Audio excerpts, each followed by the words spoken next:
To understand my love for this cologne, you gotta understand the original. Here's some codes to save you some cash on your next Middle Eastern niche or designer fragrances. What's going on, guys? My name is Neeb. Welcome back to AROMATIX. Today we're going to be talking about a fragrance that I absolutely love.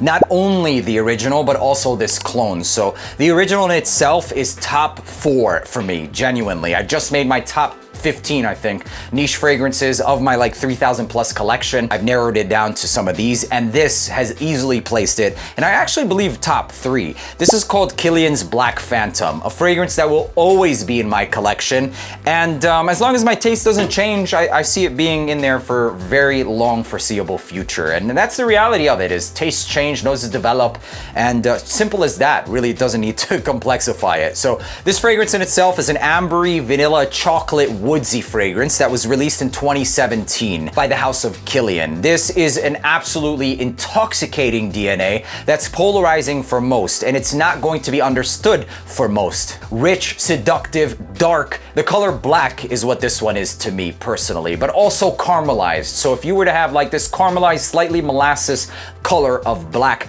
you would have the recreation of Black Phantom. Super sexy, creamy, caramelized rum, coffee, extremely bold coffee, and old library vibes. Yes, genuinely. Like, think about walking into an old library and cracking open an old enough to be antique. I said crapping open, but anyways, I mean, if you're having fun while doing this, that's awesome. I love doing this, seriously. And if you love watching fragrance reviews, then make sure to subscribe. But anyways, it recreates like this antique quality style of like treasure chests almost. Oak woody, oak barrely style of woody fragrance in the dry down, although not actually having any note of oak. It's just all of the accords working together in tandem, recreating that very rich style of woods. Sweet, warm, spicy, coffee, chocolate, and caramel is what I get with this fragrance. So the opening of the fragrance includes the note of rum, which is spiced in a sense, almost giving you like these festive vibes. Think rum chata or, you know, just a holiday style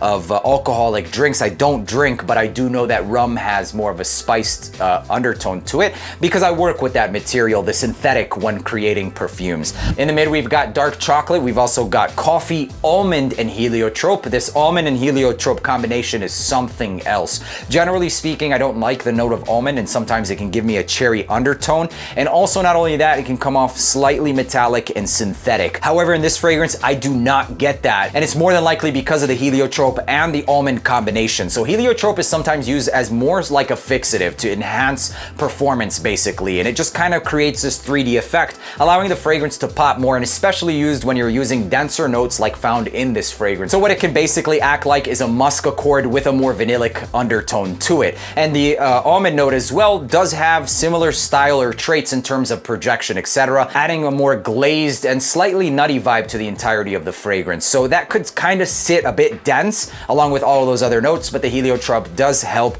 counteract that. So although we will come to, in terms of the performance and projection, it's not really going to be anything that's monstrously projecting. It would definitely sit a lot closer, if I believe, if it wasn't for the heliotrope, for sure. So in the base of the fragrance, we also have caramel, sugar, sandalwood, a hefty dose of sandalwood, and vetiver. This is genuinely like intoxicating for me personally. I have a lot of their other fragrances, including intoxicated, but this is just something else, man. It's not one that I appreciated right away. And in fact, another influencer got me to pick this up before I was doing reviews. And when I initially got it, I was like, what in the actual is this fragrance? I let it sit for about 2-3 weeks, and then I started revisiting it and just sniffing it without actually looking at the notes, and I started to fall absolutely in love with it. And during the span of about a 1.5 to 2 years, it easily climbed up the rankings, and I was craving the hell out of this fragrance easily. It became top 3. So while challenging in the beginning, what I ended up getting was this bold, rich, dark chocolate, spiced booze effect, along with that caramel, creamy woods, recreating the whole, you know, library effect, and that signature almond and coffee combination. Like I said, I don't like almond notes. Generally speaking, like Pegasus, etc., I don't like those fragrances, genuinely. But this is top 3 easily, because almond is like the last accord that I really have to dig. It's not really used for you to be able to sense it, at least to me personally. It's just, in my opinion, used to, you know, help the entirety of the fragrance, basically. So that's my review on this fragrance. The projection of this is not anything monstrous. You're not going to get more than about 1.5 feet for the first hour, and then after that, it's it's like 1 foot, close encounter. It does last about 8 hours, I would say, maybe even up to 10 hours on clothing.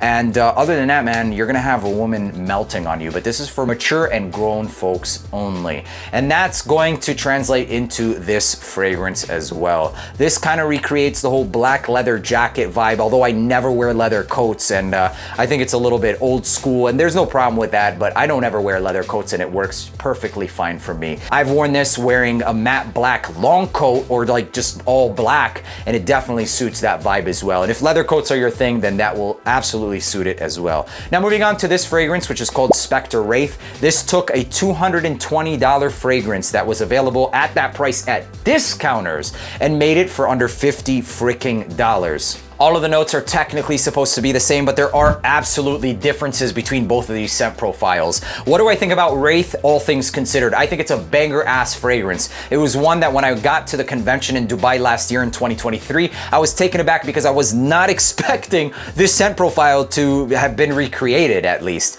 So when I got my nose on this, I fell absolutely in love, and I sprayed it on about 40 times. This is something, including the original, that I would personally love to rock on a daily basis around the house, going to bed, etc. It's not a signature scent worthy fragrance, I'm just saying around the house. It gives me like comforting vibes and just so freaking borderline gourmand. There's gourmand aspects to this fragrance. And what this allowed me to do is do exactly that. Just spray it on and literally not worry about how much money I just spent spraying the fragrance on. So the first thing that we're gonna be talking about with this fragrance is the scent profile and how close it gets to the original. So I would call this about 80 to 85%. There are some differences between both of these fragrances and a very respectable take on Black Phantom, one of the best on the market. Whether or not it's worth it, I personally believe so, yes. At the price, like I said, this 1.7, what is this even? Is this even like a 50 ml? This is 230 bucks at discounters. This is 80 mls, if I'm not mistaken, 80 to 90 mls, there's no sticker on this one, for $50 or less. So at that price, it's absolutely worth it, even considering whether or not it's 80 to 85%. Now, the main differences between both of these are going to be the richness of most likely going to be the heliotrope. So when working with more rich ingredients, they start to get a bit more pricey, especially using notes like heliotrope, those almonds, and getting the highest of quality ingredients. Now, F.A. Paris is generally speaking high quality of ingredients, and I don't question the quality of this scent profile. I will, however, say that it doesn't get all of the accords the same exact levels. So what you're going to smell is something that's absolutely going to remind you of Black Phantom, and you're going to think it's a clone, except mostly going to be the richness of that dark chocolate, the almond, and heliotrope that falls short on this one a little bit. And what that in turn ends up being is a more woody fragrance, because the caramel's toned down a little bit. You're still going to get the sugar. It's still sweet, the rum and coffee, but because it's not as syrupy or as, rich in sweetness, that sandalwood and vetiver get more of a center front to be able to shine. So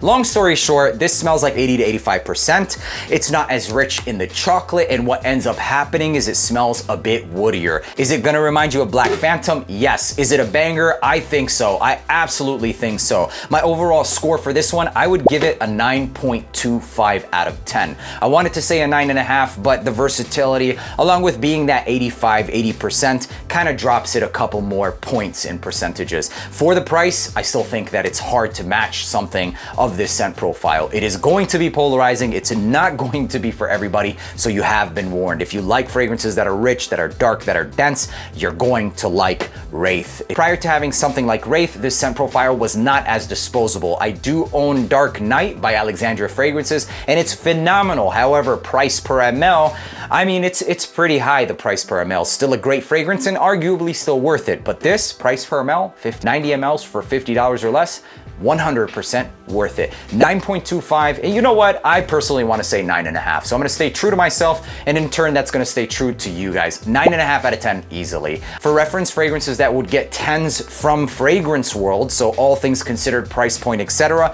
would be something like Liquid Brune, easily a 10, and something like the Shadow. These are both easily 10s.